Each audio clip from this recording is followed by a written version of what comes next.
نحمده ونصلي على رسوله الكريم اما بعد فاعوذ بالله من الشيطان الرجيم بسم الله الرحمن الرحيم وَإِذْ قَتَلْتُمْ نَفْسًا فَادَّارَأْتُمْ فِيهَا وَاللَّهُ مُخْرِجٌ مَا كُنْتُمْ تَكْتُمُونَ فَقُلْنَا اضْرِبُوهُ بِبَعْضِهَا كَذَلِكَ يُحْيِي اللَّهُ الْمَوْتَى وَيُرِيكُمْ آيَاتِهِ لَعَلَّكُمْ تَعْقِلُونَ ثم قست قلوبكم من بعد ذلك فهي كالحجارة أو أشد قسوة وإن من الحجارة لما يتفجر منه الأنهار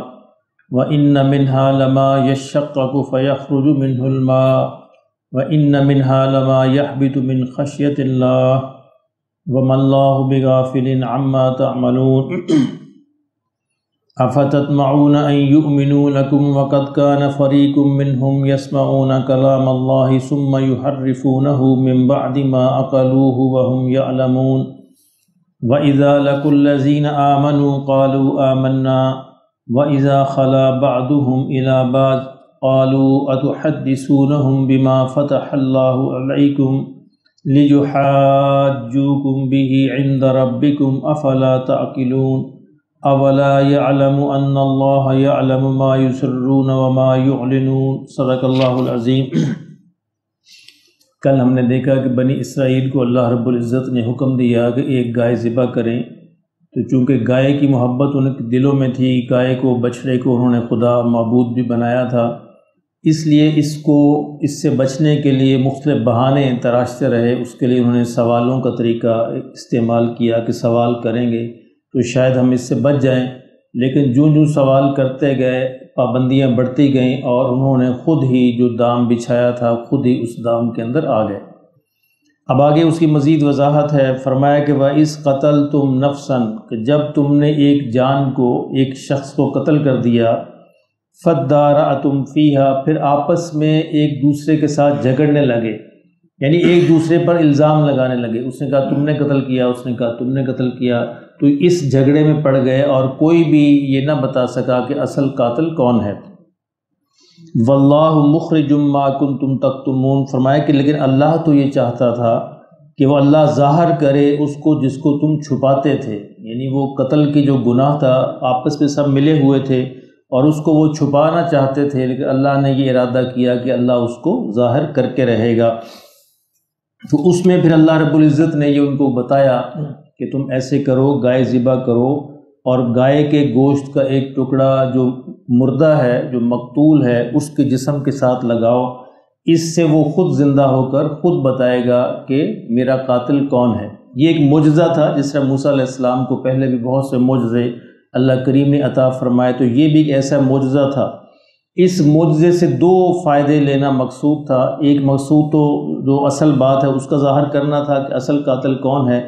اور دوسرا ان کو یہ دکھانا تھا کہ اللہ مردوں کو کیسے زندہ کرتا ہے۔ یہ بڑا اہم تھا، یعنی ان کے سامنے ایک مردہ جو ہے یکدم سے زندہ ہو جائے، تو دکھانا چاہ رہا تھا اللہ کہ اللہ جو چاہے جب چاہے جس طرح چاہے کر سکتا ہے، اللہ ساری قدرت والا ہے۔ فرمایا کہ ہم نے انہیں کہا فَقُلْنَا، ہم نے انہیں کہا اضربوہ ببعضها، اس کو مارو ایک ٹکڑا اس کا، كَذَلِكَ يُحْيِي اللَّهُ الْمَوْتَى، اسی طرح اللہ مردے زندہ کرے گا۔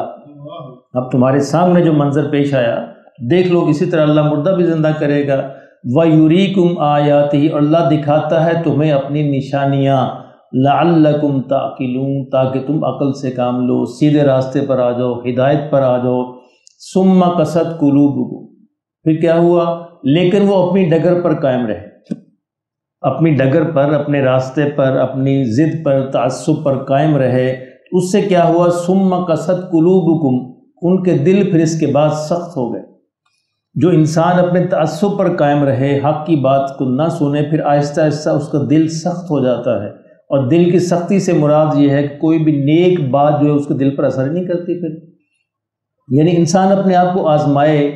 اپنے آپ کو چیک کرے، اپنا جائزہ لے، کیا نیکی سے میرا دل متاثر ہوتا ہے، نیک بات سے میرے دل میں کوئی اثر ہوتا ہے، میری آنکھوں میں کوئی آنسو آتا ہے۔ اگر نہیں تو فکر کرنی چاہیے، اللہ سے مانگے کہ یا اللہ میرا دل کیوں سخت ہو گیا۔ صحابہ کرام میں سے ایک صحابی، وہ ایک دن کہنے لگے حضرت ابوبکر صدیق سے کہ بھئی میں تو منافق ہو گیا، کہ استغفر اللہ، تم کیسی باتیں کہہ رہے ہو؟ اس سے کہا کہ نہیں، میں منافق ہو گیا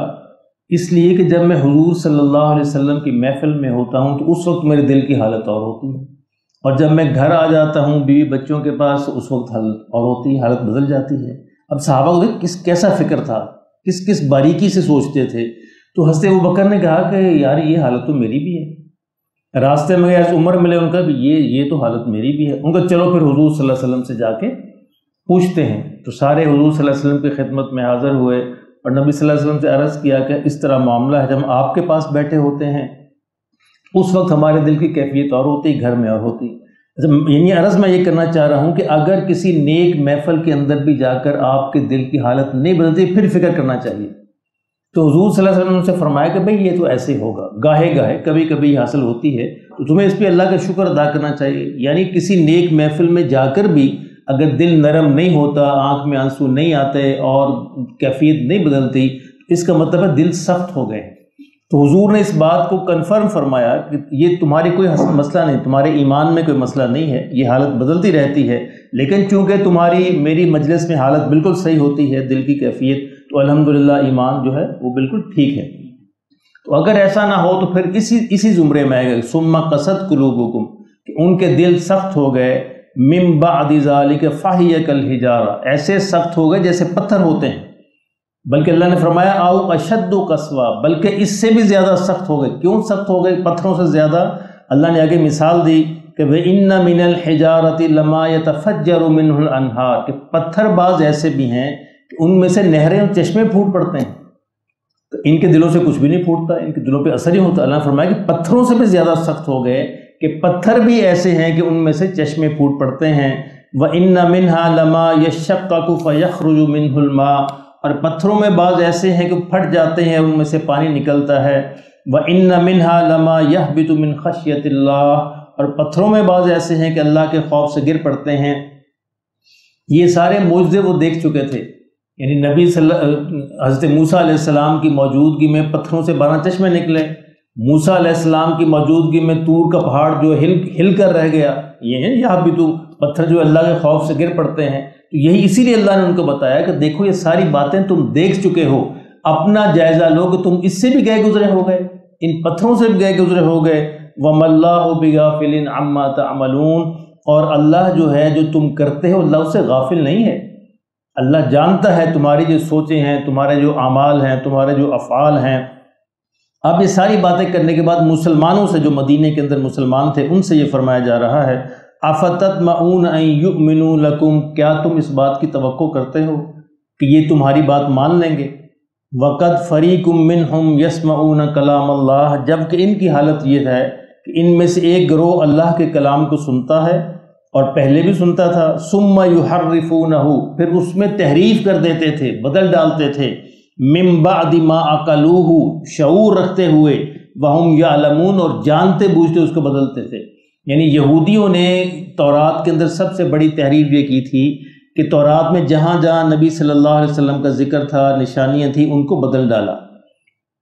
اور جہاں جہاں ابراہیم علیہ السلام اور اسماعیل علیہ السلام کے بارے میں یہ موجود تھا کہ وہ ذبیح ہیں، ان کو ابراہیم علیہ السلام ذبح کیا تھا، اس کو بدل کے حضرت اسحاق کا نام وہاں پہ لکھ دیا، اور جہاں جہاں یہ کہا تھا کہ ابراہیم علیہ السلام نے مکہ میں قربانی کی، مروہ کے پاس کی، تو وہاں اس کو بدل کے کچھ اور نام دے دی۔ یعنی اس طرح کی ساری تحریفات انہوں نے جانتے بوجھتے کی تھیں۔ فرمایا کہ یہ اس طرح کے لوگ ہیں۔ وَإِذَا لَقُوا الَّذِينَ آمَنُوا، جب بھی ملتے ہیں ایمان والوں سے، قَالُوا آمَنَّا، تو ان کو کہتے بھی ہم تو ایمان لے آئے، یعنی منافقت ہم تو ایمان لے آئے، اور مراد ان کی یہ ہوتی تھی کہ ہم موسیٰ پر ایمان لے آئے، یعنی کہتے ہیں ہم جھوٹ تھوڑا بول رہے ہیں، ہم صحیح بول رہے ہیں، موسیٰ علیہ السلام پر ہمارا ایمان ہے۔ وَإِذَا خَلَا بَعْضُهُمْ إِلَىٰ بَعْضٍ، اور جب آپس میں ایک دوسرے کے پاس ہوتے ہیں، قالوا، تو کہتے ہیں، أَتُحَدِّثُونَهُمْ بِمَا فَتَحَ اللَّهُ عَلَيْكُمْ، کیا تم بیان کرتے ہو ان کو ایسی، یعنی آپس میں جب ملتے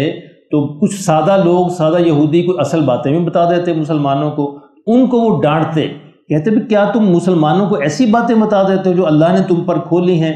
لِيُحَاجُّوكُمْ بِهِ عِنْدَ رَبِّكُمْ، تاکہ یہ جھگڑیں تمہارے رب کے پاس تمہارے بارے میں۔ بھئی انہوں نے کہا تھا، ایک دفعہ کسی مسئلے کے بارے میں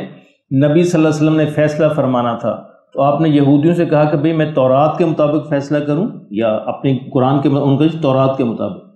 تو اس کے اندر آپ نے کہا اچھا اپنی تورات کو لے آؤ، اور ایک یہودی عالم سے کہا کہ اس کو پڑھو، تو اس نے پڑھ کے سنایا، تو جو اصل بات تھی وہ اس نے چھپا لی، اصل جو بات تھی، جو اصل سزا تھی وہاں پہ، یعنی اس سنسار کرنے کی جو سزا تھی، زنا کا مسئلہ تھا، وہ اس نے چھپا لی۔ حضرت عبداللہ ابن سلام جو یہودی عالم تھے اور ایمان لا چکے تھے، یہ مسلمان تھے، رسول اللہ صلی اللہ علیہ وسلم کی مجلس میں یہ بیٹھے تھے، انہوں نے کہا کہ یا رسول اللہ صلی اللہ علیہ وسلم یہ چھپا رہا ہے، اسے کہو کہ مجھے دے تورات میں پڑھتا ہوں۔ اس کے اندر اس نے 2-3 لائنیں چھوڑ دی ہیں جو باتیں ہیں، تو یہ اسی کے بات کا بیان ہو رہا ہے کہ جب آپس سے ملتے اصرار کرتے ہیں اور کہتے ہیں مسلمانوں کو سچی بات نہ بتانا، اصل بات نہ بتانا، ورنہ یہ رب کے پاس جا کر جھگڑا کریں گے۔ افلا تعقلون، کیا تم عقل کیا کرو، عقل سے کام لیا کرو۔ اولا یعلم ان اللہ، اللہ فرماتے ہیں کیا یہ نہیں جانتے، ان اللہ یعلم، اللہ جانتا ہے، ما یسرون، جس کو یہ چھپاتے ہیں، وما یعلنون، جو ظاہر کرتے ہیں۔ کوئی اللہ کے لیے کوئی مسئلہ نہیں ہے، جو چھپاتے ہیں جو ظاہر کرتے ہیں اللہ سب کو جانتا ہے۔ اولا یعلم ان اللہ یعلم ما یسرون وما یعلنون، تو اللہ ان کی ظاہر کو، اللہ ان کے باطن کو سارا جانتا ہے۔ یہ ایک ایسا عمل ہے، یہ ایک ایسا یعنی عقیدہ ہے، یقین ہے کہ اگر کوئی بھی، چاہے وہ مسلمان ہو، دنیا میں کہیں بھی ہو، اگر اس بات کو مان لے تو وہ پھر تنہائی کے اندر بھی گناہ نہیں کرے گا۔ یعنی اگر اس بات کو مانتا ہو کہ اللہ جو کچھ ہم کرتے ہیں اس کو جانتا ہے، چاہے ہم چھپائیں، چاہے اعلان کریں، چاہے ہمارے دلوں کے اندر ہو، چاہے ہم ظاہر کریں، اللہ سے نہیں ہم چھپا سکتے۔ جب اللہ سے ہم نہیں چھپا سکتے تو کہا تو یہ یہودیوں کو جا رہا ہے، لیکن مسلمانوں کے لیے سبق بھی اس میں یہ ہے کہ ہم بھی اپنے آپ کو نہیں چھپا سکتے۔ ہم بھی جو کر رہے ہیں، اللہ ہمارے باطن کو بھی جانتا ہے، اللہ ہمارے ظاہر کو بھی جانتا ہے، دلوں کے اندر جو چھپے بھید ہیں ان کو بھی جانتا ہے۔ ہم دوسروں کو دھوکہ دے سکتے ہیں، منافقت کر سکتے ہیں، لوگوں کو بیوقوف بنا سکتے ہیں، لیکن اللہ رب العزت کو دھوکہ نہیں دیا جا سکتا۔ اللہ ہمیں اس کی سمجھ نصیب فرمائے۔